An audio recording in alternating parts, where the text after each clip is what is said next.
Detroit Become Human was produced over a period of 4 years. Here in Paris, we have a team of about 180 people, and to that, we need to add also all the outsourcing with our partners in the Philippines, in China, Vietnam, and in India. So when we started working on this story, I had to imagine where Kara was built.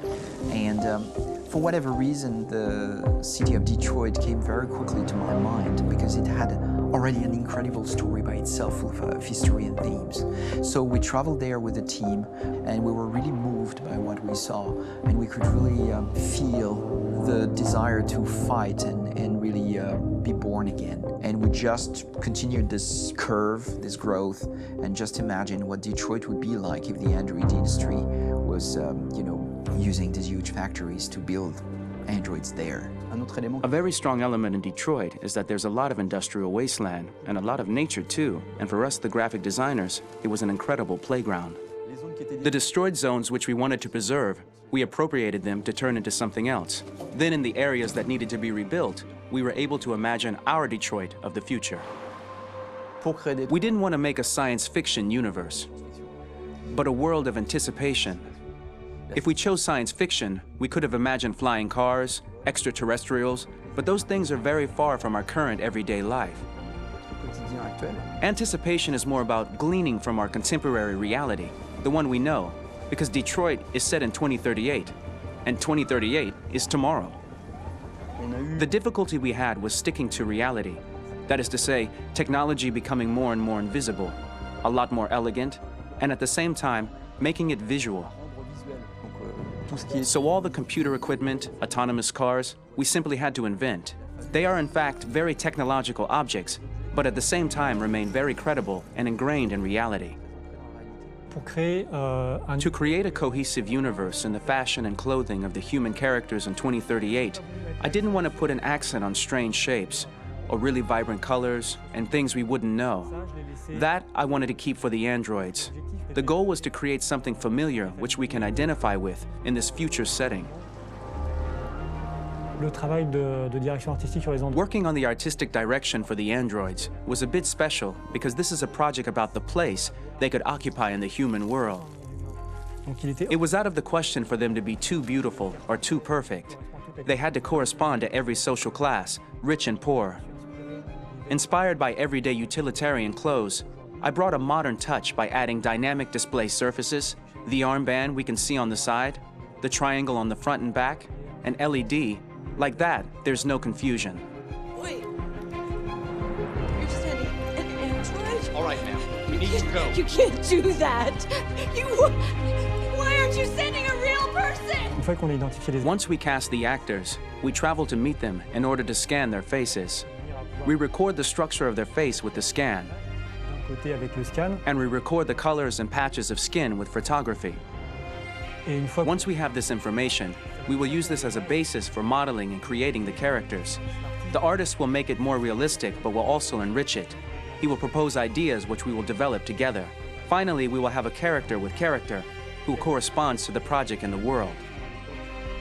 When the actors come to Quantic Dream, we show them the design, what their image will be, and what they will look like in the game. This extra information gives them another dimension and color to connect with emotionally. It helps them think about how to play their character. Your mission. That's all you care about, huh? You should consult a professional who can help you. Beat it, you hear me? Get the hell out of here! So there are 3 types of shoots at Quantic Dream. Shooting and performance capture, where you capture the whole actor, his voice, his face, and his body. These shoots are obviously done with American actors because the game's original version is in American English. After that, there are the body-only shoots, representing around 250 days of filming, while the performance capture is 100 days of filming. Now, body-only shoots, there are 2 types. There are the action shoots and the technical shoots, which are mokit shoots.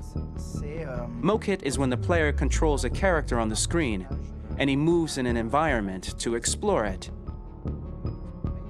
This is of particular importance at Quantic Dream, and therefore we shoot a lot to offer a unique context for each scene and each character. To prepare a motion capture shoot, we first get together to look at the sets we need, the animations that we want to shoot, which ones need to be grouped together, or which ones need to be cut and shot at another time, so that we get the most out of the shooting day. This often means shooting scenes out of order, especially those with big props or accessories, like a big car, for example. So we shoot all the animations related to that particular prop first.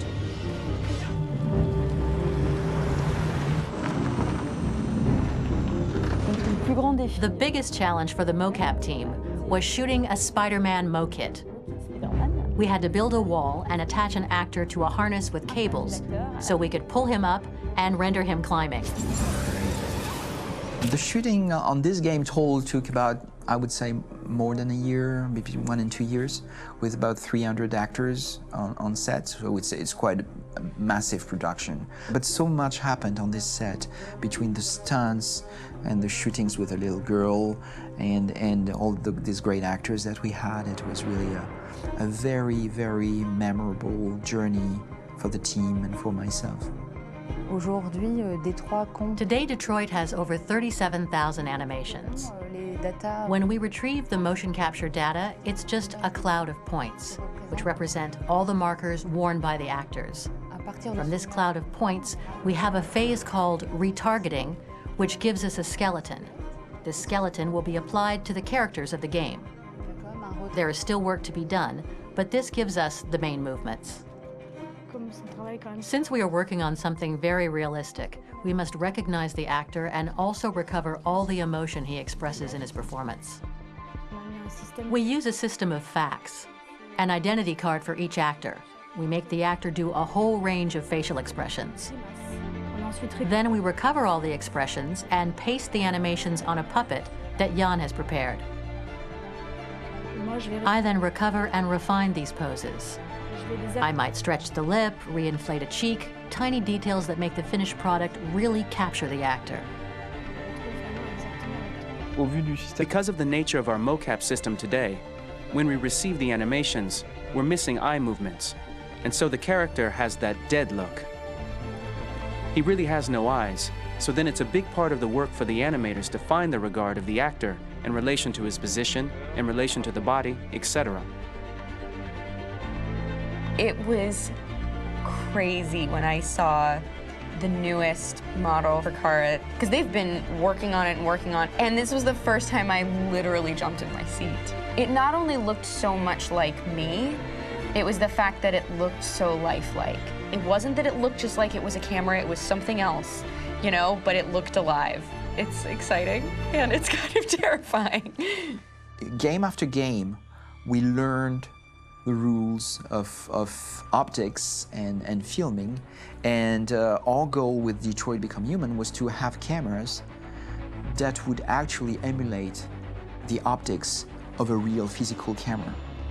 So basically dealing with real-world imperfections was our main task, and just to make cameras look as real as we can. Once the animations are shot and processed by the animation department, integrated and polished, we film them. That is to say, we really do a mise en scène, as in cinema.